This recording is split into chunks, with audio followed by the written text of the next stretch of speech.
The camera opens in a dimly lit living room, filled with the loud chatter of older women in the family. The air smells of incense and cooking, and the sound of traditional music can be heard faintly in the background. Layla, VO and my family, girls are married off the moment they become women. No one asks for their opinion. No one cares what they want. It doesn't matter if you're 12 or 14. The blood means you're ready. Ready to be someone else's property. Camera focuses on Layla, who is watching from the corner of the room, hands clenched into fists. Maya, her cousin, sits nervously beside a man much older than her. He looks to be in his mid-40s. His face is hard and unmoving as the women around them talk excitedly. Maya is barely able to keep her eyes from filling with tears. She is only 12. Layla, VO I was only 14 the first time I saw it. Maya, so young, so full of life, sitting next to a man older than her father, smiling through her pain, her fate already decided. The camera slowly zooms in on Layla's eyes, a reflection of rage and confusion. Layla, VO it should have been a dream. A promise. But it was nothing but a nightmare, one that we girls are taught to swallow whole. But I couldn't swallow it anymore. Not when it was too close. Not when I realized, this is going to happen to me, too. Layla, whispering to herself, no. No. I can't let it happen. Later that night, Layla stands at the window of her small bedroom, looking out into the dark. Her body language is stiff, but there is a palpable anxiety that fills the room. Tears are welling up in her eyes, but she fights to keep them in. Layla, VO I was supposed to be ready. I was supposed to be grateful. But I couldn't ignore the truth anymore. The truth that no one would say aloud. She grabs a green notebook from her drawer, filled with papers and legal pamphlets she's gathered from secret places. She flips through them, her fingers trembling. Flashback, a much younger Layla, around 9 or 10 years old, stands in the living room, watching her father speak to her mother. His voice is firm. The camera zooms in on Layla's face, confusion, fear, and the beginnings of defiance. Father, sternly, your mother and I have decided. You'll marry in 2 years. We've already spoken to the man. He's good. He's wealthy. He'll take care of you. Back to present, Layla snaps back to reality, clutching the pamphlet in her hands. Layla, VO this wasn't supposed to be real. But there it was in front of me, proof that everything I had been taught was a lie. I wasn't ready. I was just a child. But I could stop it. I had to. For me, for Maya, for every girl who didn't have the courage to fight. Next day, Layla walks into the school hallway, her eyes darting to avoid the gaze of anyone else. She heads to Ms. White's classroom, where her teacher stands, waiting for her. Ms. White, gently, Layla, I need to talk to you for a second. You've been quiet lately. You've been so withdrawn. Are you alright? Layla tenses, her heart pounding in her chest. She feels the weight of the conversation coming. Layla, barely above a whisper, I'm fine, Ms. White. I just feel a little sick. Ms. White, concerned, you can talk to me, right? If something is bothering you, you don't have to carry it alone. Later that afternoon, as the bell rings and everyone leaves the room, Layla lingers behind. The classroom is empty, and she's left alone to explore the teacher's desk, eyes locked on the unlocked drawer. She opens it cautiously, eyes scanning the papers hidden inside. Among the usual teaching materials, there are pamphlets titled, Your Rights as a Teenager, and What to Do If You Are Being Forced into Marriage. She picks them up, the weight of her discovery crushing her chest. Layla, VO the pamphlets. The words. They were clear, and they were a slap in the face. I didn't know what to do with them. But I knew I couldn't just pretend anymore. The world I had been raised in, it wasn't the truth. It wasn't normal. That night, after the house falls quiet, Layla sneaks back to her room. She hides the pamphlet under her pillow, her heart racing. The weight of her secret feels heavy, but she's determined. Layla, VO the truth was too dangerous. If they found out, I could disappear. But I wasn't going to stay silent anymore. I wasn't going to let them control my life like they did to Maya. She picks up her phone and types a message to her best friend, Rosa. Message, I need to get out. I can't do this anymore. I'm scared. I need help. She presses send, her heart pounding in her chest. The next morning, Layla wakes up with a start, her body tense. She quickly checks under her pillow, making sure the pamphlets are still hidden. Her heart pounds in her chest as she hears footsteps approaching outside her room. Mother, calling from the hallway, Layla, get up. It's time for breakfast. Layla quickly shoves the pamphlets back into the drawer, making sure it's locked before going to the door. She opens it and steps out, trying to act as normal as possible. Her mother stands at the end of the hallway, waiting for her. Mother, sternly, did you find the pamphlet I was talking about? Layla freezes, her heart racing. Her hands tremble slightly, but she fights to keep her composure. Layla, trying to sound calm, no. Mom, I didn't find anything. Her mother narrows her eyes, sensing something's off. but she doesn't press further. Mother, softly, but firmly, make sure you don't go through things you shouldn't, Layla.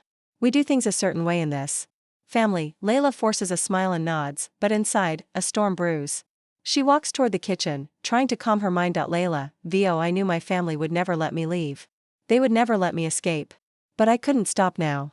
It was too late to pretend everything was fine. I had seen the truth, and I had to do something about it. Later that day, Layla is at school, sitting in Ms. White's classroom. The lesson continues around her, but Layla is distracted, her thoughts racing. After class, Ms. White approaches her. Ms. White, concerned. Layla, I can tell something is bothering you. You've been distant. Is everything okay? Layla glances around the room, making sure no one else is listening. She shakes her head, unsure how to respond. Layla, quietly, I don't know if I can keep doing this anymore. Ms. White's expression softens. She steps closer, her voice lowering. Ms. White, what do you mean? You don't have to keep it inside. Whatever it is, we can help. Layla hesitates, unsure whether she can trust her teacher completely.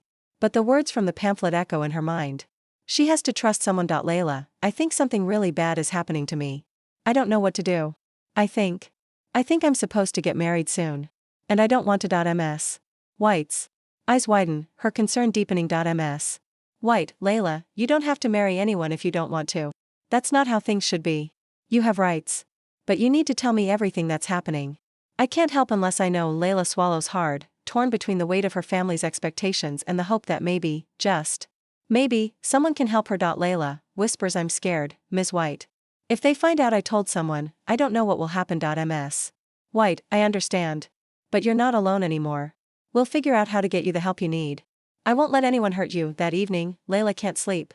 She lies in her bed, staring at the ceiling, the weight of the situation pressing down on her. The more she thinks about it, the more her fear transforms into determination. She grabs her notebook and begins to write. Layla, I can't just wait. I have to make a plan. If I'm going to escape, I need to be smart about it. I can't just run away. They'll find me. I have to outsmart them. She writes down the names of shelters, phone numbers for child protective services, and the legal steps she can take.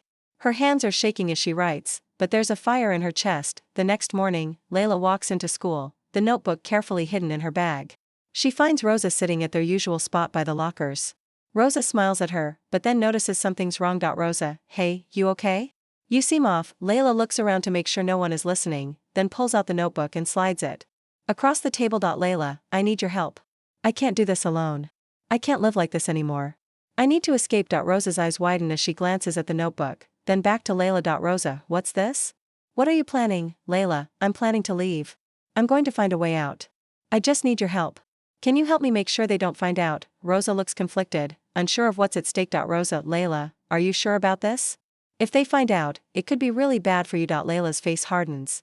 She knows the risks, but there's no turning back now. Layla, I can't live this way anymore. Rosa, I won't be a prisoner in my own life. Rosa nods, finally understanding the gravity of the situation.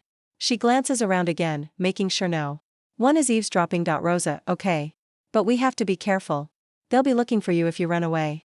I'll help, but we need a plan. That evening, Layla's father comes into her room, his face full of worry. Layla looks up from her notebook, her stomach sinking. Father, sternly, Layla, I need to talk to you. You've been acting strange lately. What's going on? Layla's heart races. She can't let him find out what she's planning. Layla, nervously, nothing's going on, Dad. I'm just tired, that's all. Father, I don't like the way you've been acting.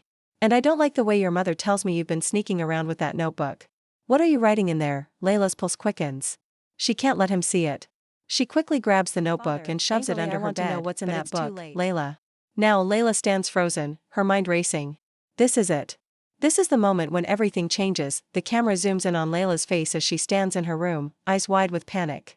Her father's voice booms from the door, demanding answers. Her heart races as the seconds feel like hours. Layla, I had never seen him like this before. My father had always been a man of control, but now, the anger was different. This wasn't about discipline. It was about something much darker. Layla hesitates, feeling the weight of her decision pulling at her. Her father's footsteps echo through the room, each one growing louder, more threatening. She can hear his breath, heavy and frustrated. Father. Gruffly, you better not be hiding anything from me, Layla. Don't make me come in there. Layla opens her mouth to speak, but no words come out. She grips the edge of her bed, her knuckles white. Her mind races, considering all the possible outcomes of this confrontation. She has to make a choice, and quickly. Layla, in a shaking voice, I was just writing down my thoughts, Dad. I wasn't hiding anything. Her father doesn't buy it. He pushes the door open, his anger growing. Father, furious, stop lying. I'm your father, and I deserve respect. Layla stands frozen as he storms into the room, his eyes darting to the bed. In that instant, he notices the notebook sticking out from under the mattress. Father, snarling, what's this? He grabs the notebook, flipping it open. His eyes narrow as he scans the contents, recognizing the legal pamphlets and phone numbers for shelters. Father, shouting, so this is what you've been up to? What is all this nonsense? Layla's heart skips a beat. She's caught, and there's no way to pretend anymore. Layla, quietly, I didn't want to live like this anymore, Dad. I don't want to be married off like the rest of us. I don't want to be a prisoner in this family. Her father's face turns pale, his anger quickly shifting to something more terrifying, disappointment. Father, coldly, you think you can just run away from your family? From your responsibilities? You think you know better than us? You're just a child. You'll never make it on your own. You think you can escape your fate. Layla feels her legs go weak, but she stands tall, her eyes meeting her father's with quiet defiance.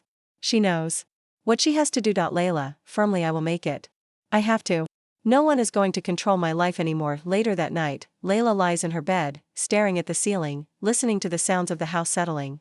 Her father's voice still echoes in her head, but now, there is a sense of clarity. She's not going back. No matter what. Suddenly, her phone buzzes. She glances at it quickly. It's a message from Rosa. Message, I talked to Ms. White. She says there's a shelter that will help. We need to go there tonight. Be ready. Layla feels her pulse quicken. This is it. The moment of truth. She grabs her backpack, packing only the essentials, clothes, money she had saved over time, and her notebook.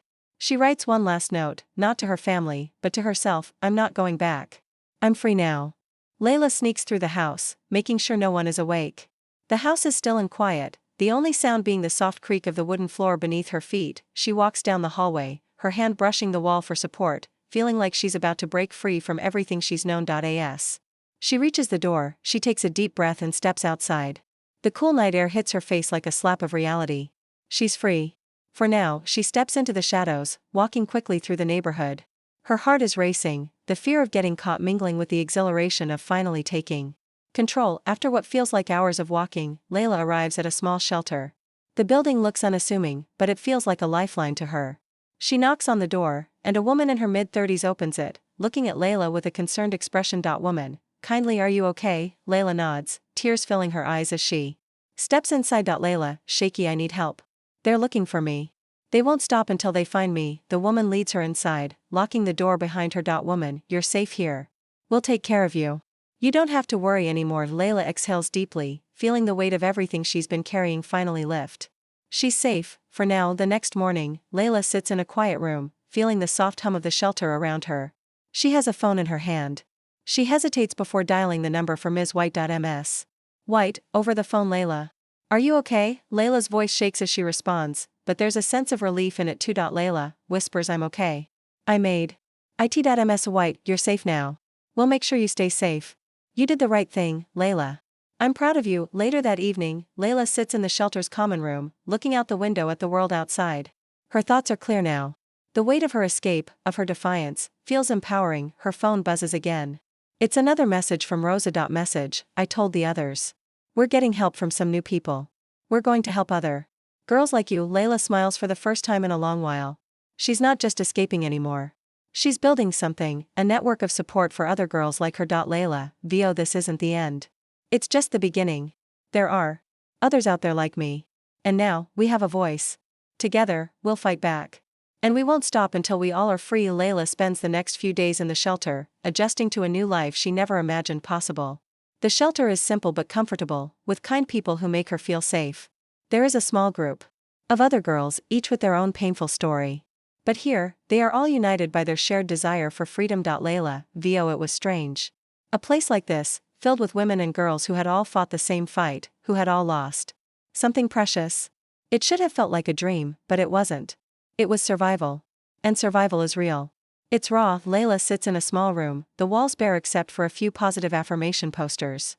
She looks down at her hands, fingers still trembling from the fear of being caught. A woman in her 40s, Margaret, walks into the room.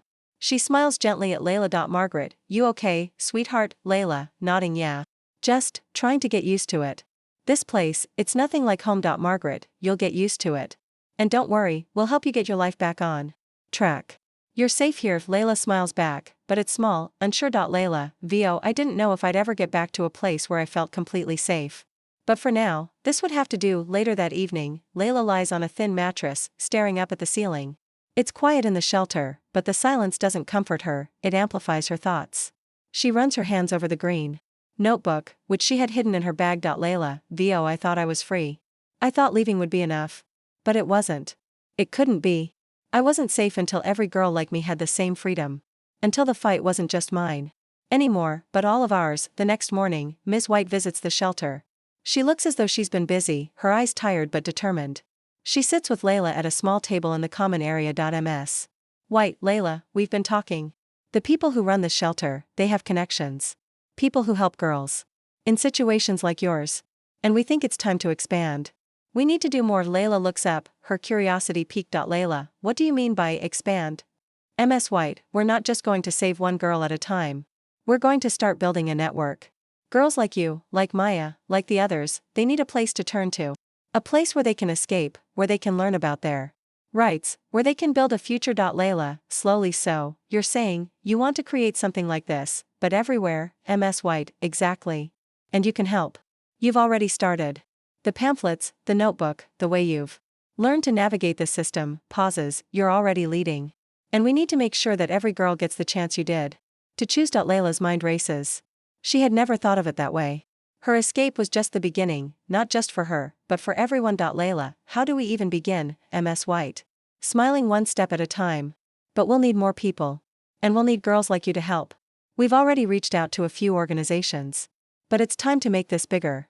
It's time to spread the word. In the following days, Layla becomes more involved in the network Ms. White is trying to establish. She meets other girls, young, strong, and determined. They share their stories, and slowly, they begin to form a plan to reach more girls like them. Layla, VO, it was crazy to think that I was part of something bigger than myself. Something that could change the lives of so many others. But I felt a sense of responsibility. I had learned too much. I had seen too much. I couldn't just walk away from this. Not when I knew what was at stake. The camera focuses on Layla's face as she meets with Rosa, who has been in touch with more girls from their old community.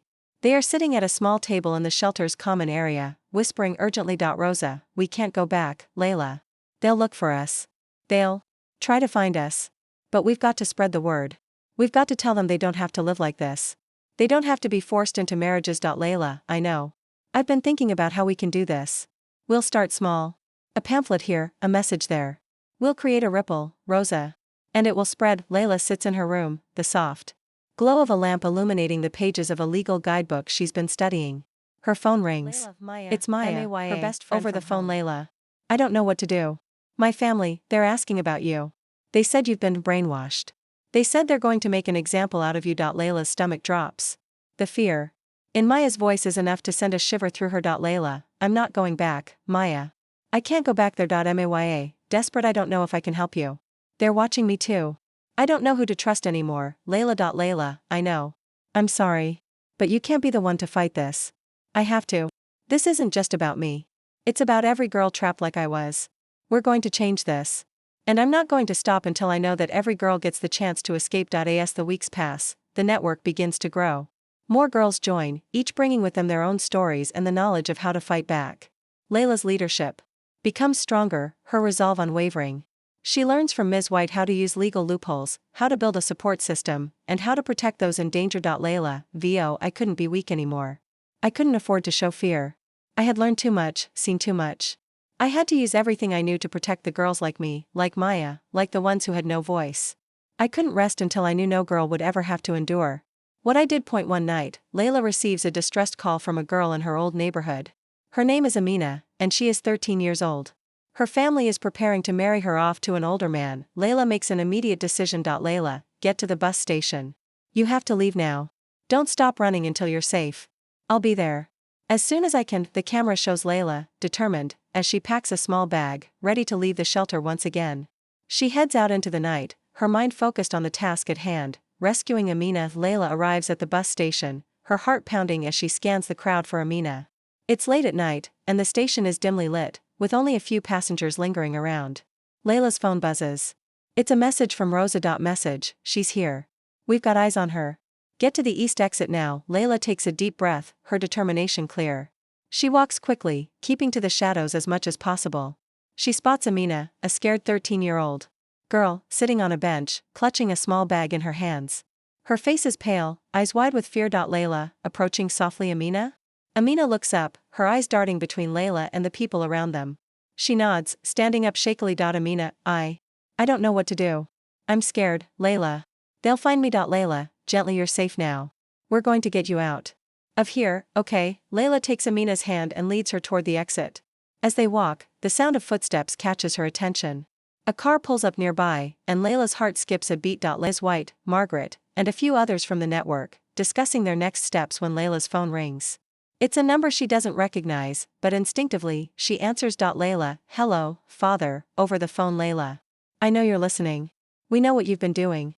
We know about the girls you're hiding. If you don't come back, you'll regret it.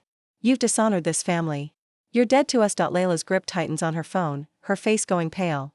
Ms. White and Margaret exchange worried looks. Layla, shakily, I'm not coming back, father. I'm not going to live like that anymore. I've made my choice. Father, angrily, you think you can just throw everything away? Your family, your culture, everything we've given you. Layla hangs up, her heart racing. She turns to Ms. White, who immediately notices the change in her demeanor. Layla, shaking slightly, they know. They're going to come for me. They're going to make this harder for all of us. Ms. White, Layla, you've made it this far. We're not going to let them take you. This is just the beginning. We fight now, together. Layla sits in a small courtroom, the tension in the air thick. Ms. White, Margaret, and a lawyer from the legal team sit beside her. Amina is also present, her eyes wide, the weight of everything pressing on her young shoulders. Layla watches as her father and uncles take their seats across the room. They look at her with cold, judgmental eyes. Her father's lawyer, a tall man in a suit, stands up and addresses the judge. Father's lawyer, Your Honor, we request that the court dismiss this case. This child, Layla, is under the lawful guardianship of her parents. She is a minor and must be returned to her family immediately. Layla clenches her fists, but Ms. White leans over, whispering reassurance. Ms. White, softly, don't let them intimidate you. You're doing the right thing. The truth is on your side. The judge looks at Layla, then at the lawyer, his expression stern. Judge, we will adjourn for now. But I'll need to see more evidence regarding the accusations of forced marriage and child abuse. This is not something we take lightly. Layla feels a surge of hope, though the fight is far from over. The road ahead will be long, but it's a victory, a small one, but a victory nonetheless. As the legal proceedings drag on, the pressure from Layla's family escalates. Threats, intimidation, and harassment become a part of Layla's daily life. Phone calls, surveillance, and even public shaming attempts are made by her family to discredit her and silence her. One evening, Layla and Margaret sit together at the shelter, discussing their next steps. Layla, defeated, they're not going to stop, are they? They'll do whatever it takes to make me go back. Margaret, no. They won't stop. But that doesn't mean we stop. You've already made a difference, Layla. You've shown others that they have the power to choose. You're not alone. After months of legal battles and threats, Layla and Amina's case is finally set for a court hearing. The stakes are higher than ever. Layla knows that this is the moment that will determine whether she remains free or is forced to go back to her family. The courtroom is packed. Layla sits at the witness stand, her heart pounding. Ms. White and Margaret sit beside her, offering silent support. On the opposite side, Layla's father and uncles are present, their faces hard and angry.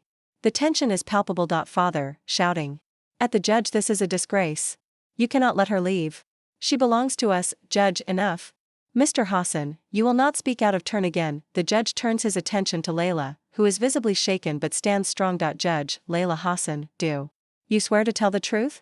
Layla, firmly, I swear. After a long silence, the judge looks at Layla's family, then back at her. Judge, based on the evidence presented, the court has decided to grant the protective order. Layla Hassan is no longer under the custody of her family. The protective order will remain in effect indefinitely. Mr. Hassan, any attempt to contact or remove Layla from this safe environment will result in criminal charges. Layla's heart skips a beat. She glances at Ms. White and Margaret, both of whom are smiling.